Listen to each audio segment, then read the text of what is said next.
where new memories will be made, legends will be born, and history will be written. My name is Shox as we see the players arriving at the studio for our first bout, and I am joined here at the analyst desk with Nymera and Goldberg. Rogue and Misfits will be fighting for a spot to advance in the playoffs, ultimately to play in that final, possibly become the new spring champions, and of course, represent Europe at MSI. As said already, Nymera, Goldberg, and Treats will also be joining us in just a little bit for, you know, a little bit of flavor. But I gotta say, this entree of Analyst Desk, that's too rude? No, you're already a main course. Let me just say that. I mean, we've already worked together before. So like, maybe refined enough to be an aperitif. And now an aperitif and appetizer, okay, love it. So let's quickly refresh our minds and look at how the regular season ended. Rogue won the regular season. Fnatic and G2 are in the top 4. A super team was kind of disappointing. Nothing is really out of the ordinary, but Excel finally made it into the playoffs. And that's the really eventful happening of the last week that we saw in the LEC, because we've seen XL have great starts to splits before, but we've never seen them finish this strongly, and they finally made it. That's the thing, they were quite confident in the way they were doing it too. Like, this time around, it didn't feel so shaky. Yeah, that last week they dropped a few games, but honestly, when it came down to it, they just beat SK quite convincingly, and I think that's kind of the interesting take of this one. XL this time around, their fundamentals, they just look way better. Look way better overall, and that's why they had a lot more comfort getting into those playoffs. Of course, this happened a while ago, almost 3 weeks ago. We haven't seen these teams in the meantime. Let's take a look at our bracket to see which matches will be materializing this weekend. We're working with a loser bracket and a winner bracket. That means that XL, who made it into the playoffs, Goldberg, are in a direct elimination match with Vitality on Sunday. Yeah, it's definitely a die situation going up against a legit super team, maybe not so much any longer. And XL, I do actually favor their chances just a little bit. They are looking very clean, and maybe these 2 weeks are exactly what they needed. Yeah, but everyone below the dotted line doesn't have that extra life. That's the one important thing. With that, everyone above that top 4 teams, they do have an extra shot if things do go a bit south for them. But can we talk about how lucky we were to get those round 1 matchups? Absolutely. I mean, Fnatic, G2, obviously, but I think overall we've got 3 wonderful matches. It's not only that. Let's take it to what we love here, storylines. Oh, yeah. Tell me a story, versus Goldberg. Misfits once again, just exactly as it was in 2021 summer. And at the same time, Fnatic's regular season performance finally giving them an upper bracket spot. Let's remember, they did not have this at all last year. It was something from 2020 that last time we saw this. Yeah, but of course we have these great matchups, and we don't have our former champions in there either. Mad Lions, they didn't actually make it. So we're left with a situation where we are going to have a new champion compared to what we had last year. Yes, and so let me put you on the spot then. If you'd have to pick right now, who wins the playoffs? On 3? Okay, 1, 3, 2, 1. Fnatic. What? Oh, God. Well, you've got the job, I guess, is what all the fans are going to say, because they're always biased here anyways. Regardless, I think we can talk a little bit more about your predictions later. But for playoffs, of course, we will be playing on patch 12.5b. And if you're a bot laner, you're probably having nightmares about all the nerfs to the bot lane. And I'm going to talk to Treats about that specifically. Hello, Treats, by the way. Thank you for joining us. Thank you. It's going to be pleasure. fun. Yeah, let's put your brain to the test immediately. As I said already, you're a bot laner, right? You're not an AD carry, however. But I can imagine that the bot laners are pretty sad right now. I mean, yeah, I mean, there's 8 AD carries buffed or nerfed in this patch. That's a lot of AD carries. I think it's nice to see the main 3 being nerfed and buffing a bit of the other ones, like add some flavor into this playoff, so I like it for sure. Some well-needed flavor, right? For sure, yeah. I'm also looking at Xin Zhao, particularly when I'm thinking about the playoffs, because he was just picked and banned every single game here in the LEC. Yeah, I mean, Xin Zhao was the stable jungle pick that everyone... It was like the default pick, right? And I think, especially for someone like Marcoon and XL, I think it was his bread and butter, and I think with this nerfed, maybe we'll see him pick up another main champion, and I think in general it's nice to see the meta being swapped up both in the bot lane and the jungle as well. Just in terms of what happened, a higher E cooldown, the ult overall a little bit weaker in terms of the invulnerability. We're going to see that materialize itself in team fights, of course. Yeah, for sure, yeah. I mean, since I was insane in team fights, you can just jump in, create space for 5 seconds. Right now it's only 4, so that's a big difference in team fights. We'll see where the junglers will go, and then the bot laners, we talked about it already. Zeri, Jinx, and Aphelios have all been nerfed, and I think a lot of people will be like, Even if you're bot lane, like, phew, maybe they were a little bit too overpowered. Yeah, especially Jinx, I would say, is highest up on that OP list, but I think we'll still see them played, of course. I don't think they're like completely out of the meta or anything, but nerfing them gives way for some other champions that weren't played as much. And if we apply that on the playoffs again, Neon, for instance, is someone my mind immediately goes to when it comes to the Jinx. Yeah, I mean, he was kind of one-tricking Jinx throughout the regular season. So with that nerfed, and also I think with Rogue having obviously a lot of weeks to prepare against it, I think it will be interesting to see if they ban it, if they play against it, what they do. What does your gut say in terms of Rogue Misfits specifically? Will they still go for the champions that they've picked before, even with the nerfs? I mean, I would like to see them swap it up a bit, ban a few AD carries, get the vibe of Neon and see what he's comfortable with, what he's not. I think both these AD carries and bot lanes in general are really good, and I think that they can adapt. It will just be, will they have to do it, or will they just play the true and try the Jinx versus Zarya matchup? Good point. When they do get banned out, there are some other options to pick up, though. No, for sure there are. I think throughout the world, the Xayah and Misfortune especially are getting a lot of popularity, and I think a lot of AD carries are viable in this meta, and with Varus, Ashe being buffed as well. I think it kind of is like a, do you want to play this? Do you want to play the Jinx? It's all up for grabs, and I think it's about comfort and about team comfort, I think, as well. It's really important. Playing with Jinx is really easy. Playing with Xayah, a bit trickier, I would say. A bit trickier. And then the Kai'Sa, maybe a flex for mid and bot? I mean, that would be a fun flex for sure. In mid lane, she's definitely not fun to play against. I think in AD carry, it takes a bit more skill to pull off. All right, we'll see. Well, thank you so much for that. You'll be joining us for the match intro in just a second, so I'm going to rejoin my analysts here at the video wall. And let's start talking about the All-Pro squad, the Kia All-Pro squad coming into spring. The #1 team. Let's take a look. I know everyone's probably already seen it. And it looks like a pretty well-balanced one. Would this team win MSI, Nymira? Not sure I could say they would. I'm not. Well, this is, of course, an incredible show of talent from what we have. I mean, global talent is very, very stacked.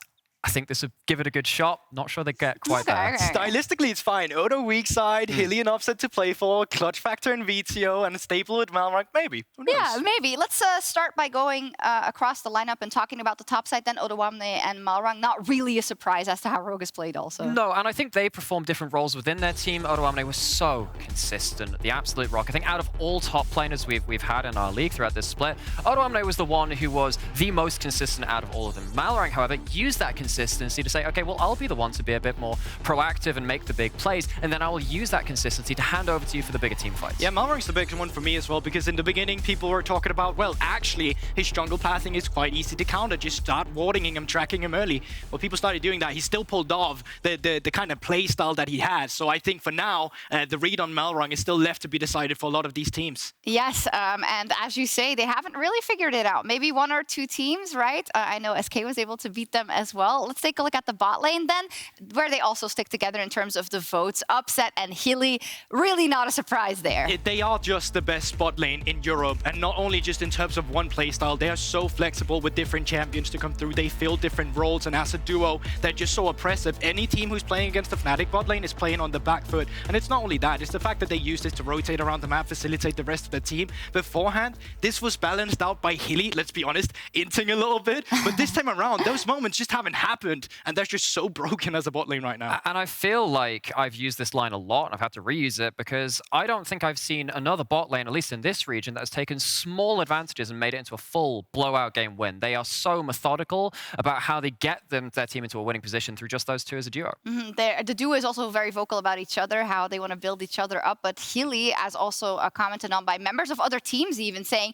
he is always playing well, and now he's even playing a step higher. He's playing better even, which is really insane. They could make a case for the best bot lane in EU history, but we need to see a little bit more for that. I think like a few trophies stacked up would probably help with that statement, but for sure they are contesting for that title. We haven't talked about the mid lane yet, but there's a reason for that, because the final member of the All-Pro team is, of course, Misfits' Viteo, continuing an EU legacy of producing insane talent in one certain role. History remembers the greatest heroes, the ones that laid everything out on the battlefield, their blood, sweat, and tears, the ones who ruled the lane kingdom throughout different seasons and different metas, who rose up to lead us through our darkest times.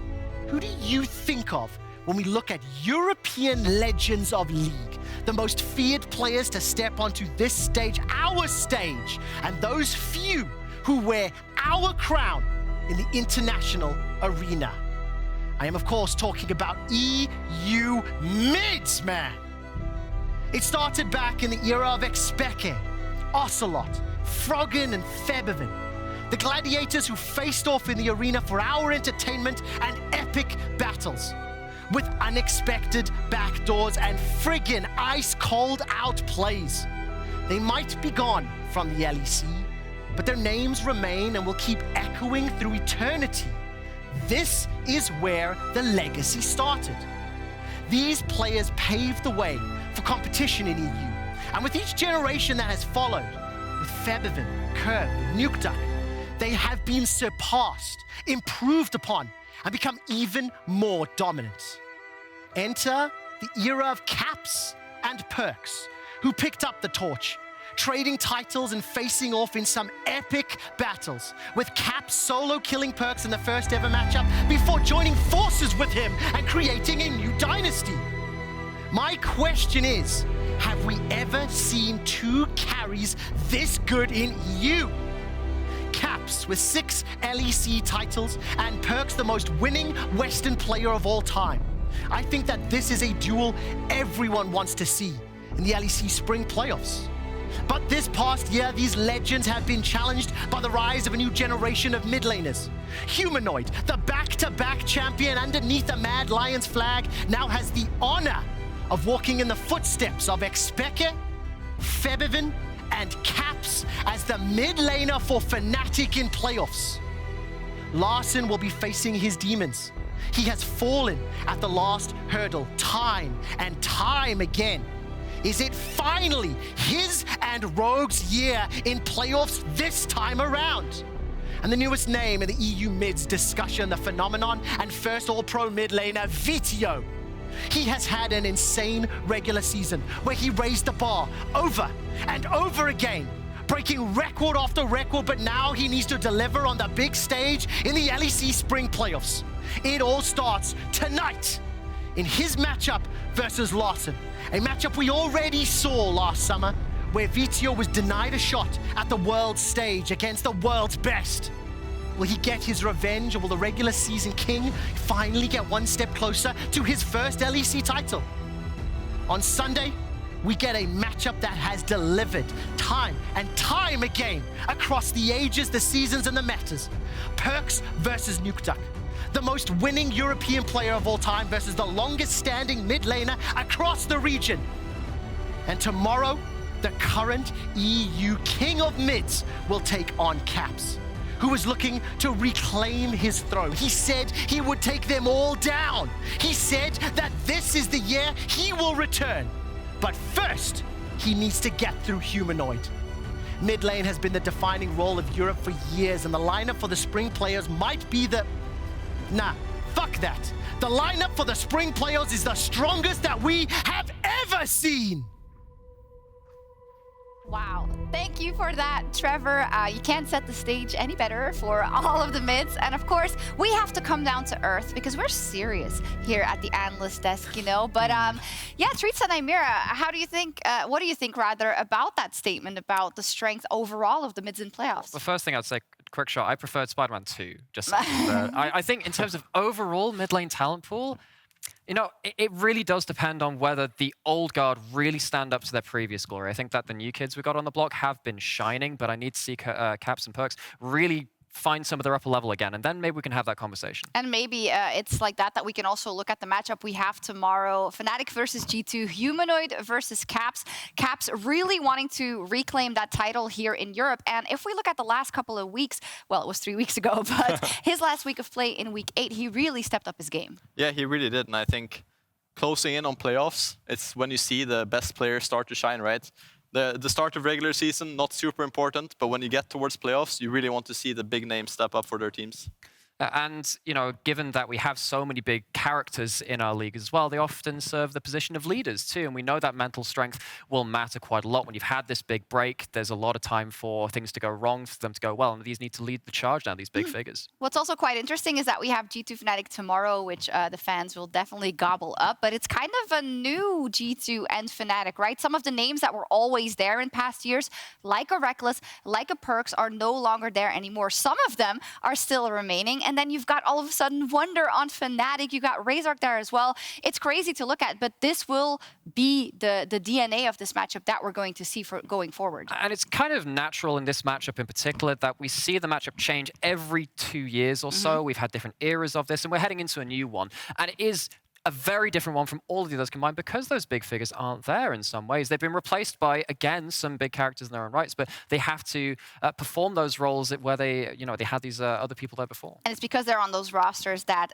there's always a lot of pressure on their shoulders, as well as is there on every team competing in the playoffs. So let's move into our first best of 5 of the spring playoffs. Rogue versus Misfits, the match at hand. We got to take a look in match history before the stream started, or actually during the stream before the show, at the last time they played in the playoffs being in 2021 summer, right? And that was such a heartbreaker for Misfits, and Vitio maybe is still going to carry that a little bit with them. Yeah, I mean, the Game 5 really was a feels bad moment. The inspired pentakill really shut down all the hopes and dreams that Misfits had. So I think they're thinking back to that moment, and they really don't want that to happen again. No, they don't want that to happen again, but maybe they'd signed up for a chance, you know, at getting to match point at a 2-2. But let's talk about Rogue a little bit and about their regular season.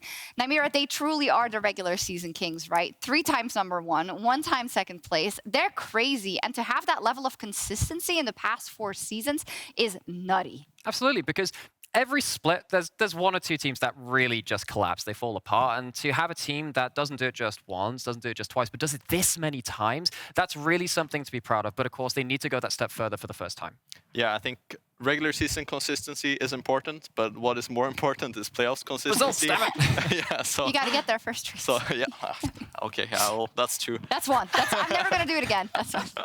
Yeah, but I think playoffs is more important, of course. So it's up to Rogue to really start this legacy of playoff runs as well. That it is, and looking if they can finally become the champions here in Europe. And when you look at the 2 stories of the teams, in many aspects, it looks like they are contradictory because Rogue have been the regular season kings and Misfits have been struggling for a couple of years. After in 2017, we have that highlight moment of the almost beating SKT. We thought the sky was the limit, Treats, but it's not particularly gone as good in the years thereafter. No, I think that they have upped their consistency a bit and they have increased their results year by year. So I think that's very impressive.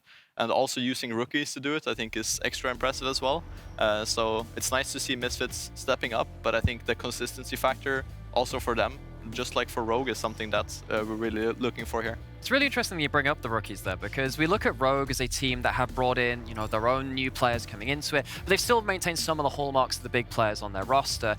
Misfits, though, I mean, they are looking to buck that trend finally. You know, last split was a real heartbreak for them, but it could have been so close to turning around the narrative, which has been set a little bit in place. This could be a continuation of something great for this organization. It definitely could be, and you wonder what the ceiling is because, you know, just taking that risk with Mursa, for instance, this year, but also Zlatan, then Vitio, who obviously also played his rookie split on Misfits, and it's nice to see where the project is going. The question is, how far are they going to get in these playoffs with this roster? And Lore is going to join us for an interview with the assistant coach of Misfits, Zani, to tell us how they will win today. Thank you, Shox and Xani. Welcome back to the studio. Welcome back to playoffs also. We had a bit more time than usual during between the regular season and playoffs this time around. How did you utilize this time with Misfits for players both to be rested, but also ready for the games? I mean, exactly like you said, we took 1 extra week for the players to just rest. Before the season ended, we had some COVID problems. So then we made sure everyone got healthy, everyone got rested, and then we continued our training. We had 2 weeks to prep.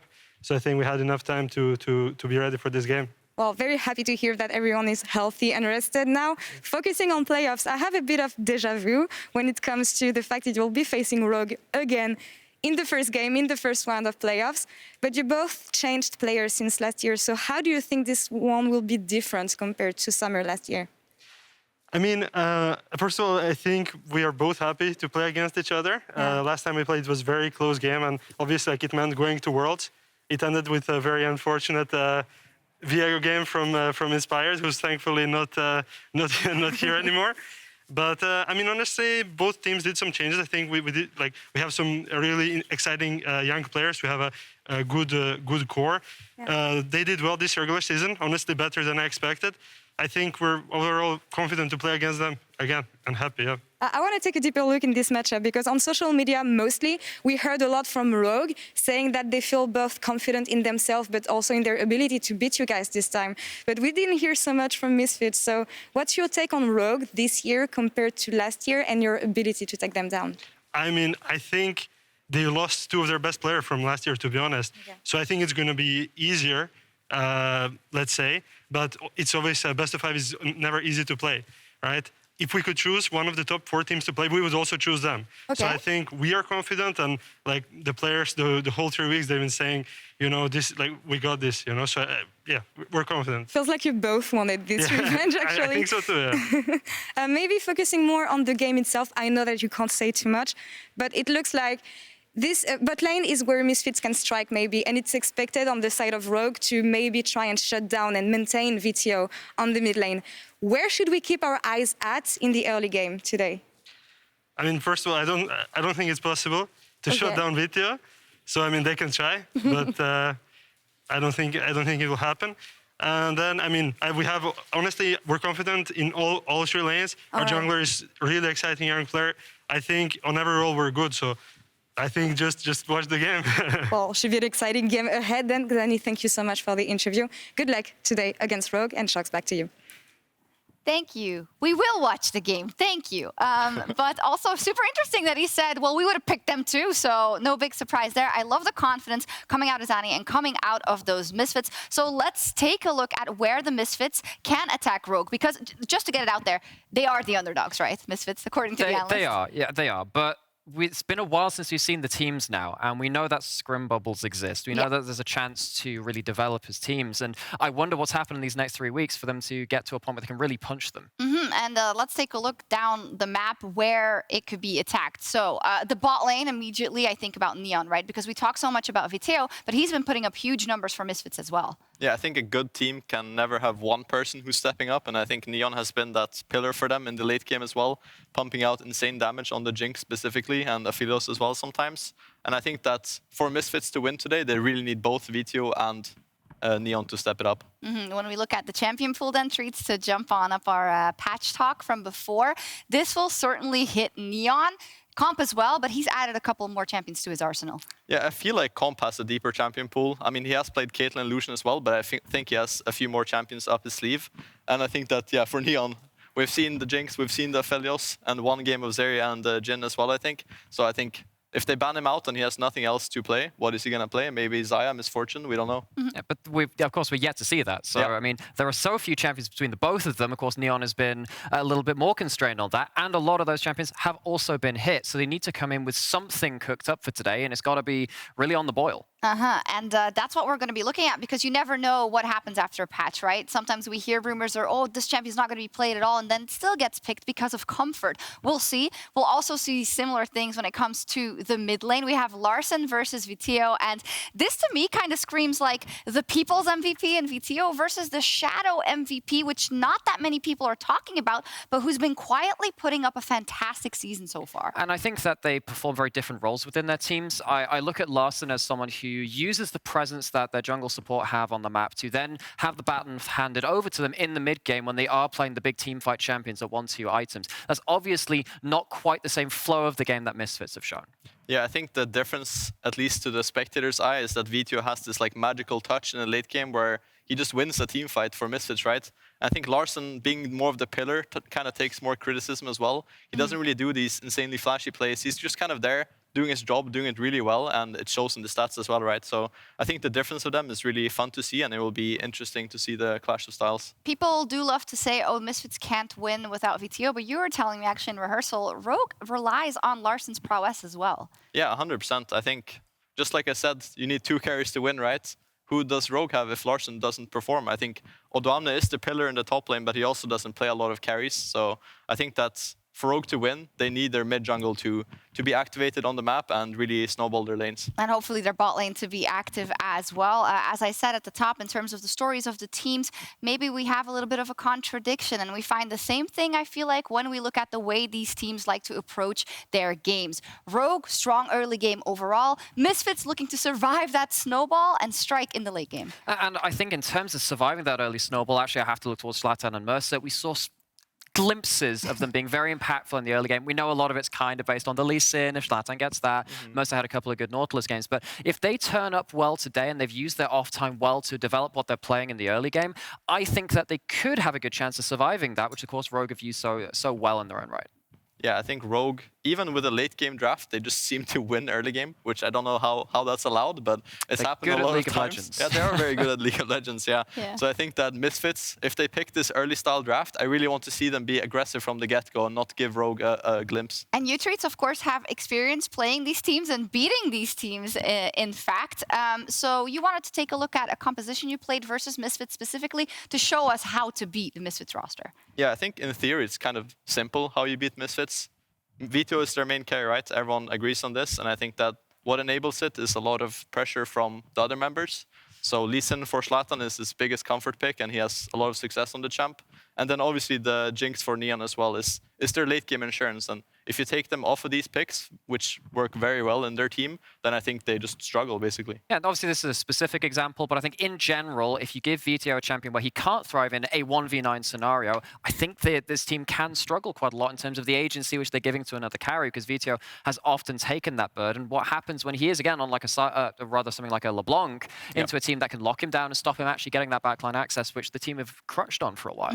It's so interesting to see where the teams will go, and we'll find out in just a second. And we have some time left so we can look at predictions. I also got Goldberg's prediction earlier. He went 3-1 for Rogue, which is very safe, but you're allowed to do that. Nymira, I wonder if you have an edgier prediction. I have not gone as safe. I've banked quite a lot on Misfits using that time well, and I'm going to go 3-2 to Misfits, going the distance. Yeah, you can explain a little bit. Okay, you have well, some time. like I said, I do think it does come on to Zlatan and Mercer really upping their early game, and we have seen bits and pieces of that. I think they have more flaws that they need to adjust as a team, but it's much easier doing that rather than being a team that's right at the top and trying to perfect a style which is already doing well in the league. Interesting. Treats? Yeah, I mean, I'm going for a 3-1 Rogue. I'm kind of in the boring route there. I see it. Yeah. I'm alone. I get it. I mean, I would like to see Misfits come out strong in the series, and if they do win the first game in a convincing fashion, I think Rogue is going to be kind of confused, because from Rogue's perspective, they're really confident in the series, I know, and I think that with the draft advantage that Rogue can possibly get, I think